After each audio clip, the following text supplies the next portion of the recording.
Hi, I'm Alexis Ohanian. I'm an internet entrepreneur, having started a few companies, Reddit.com, Breadpig.com, and Hitmonk.com.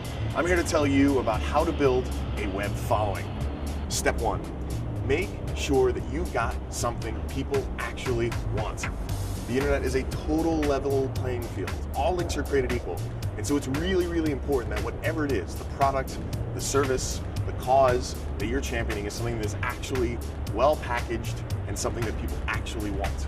All right, now step two, be candid, be transparent. The real power of social media is just the fact that all of us now can have a very different level relationship with the things we interact with online.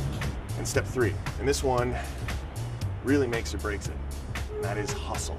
You have to care, you have to give a damn. You have to give a damn so much, because if anyone is gonna care about you, you've gotta care 10x about them.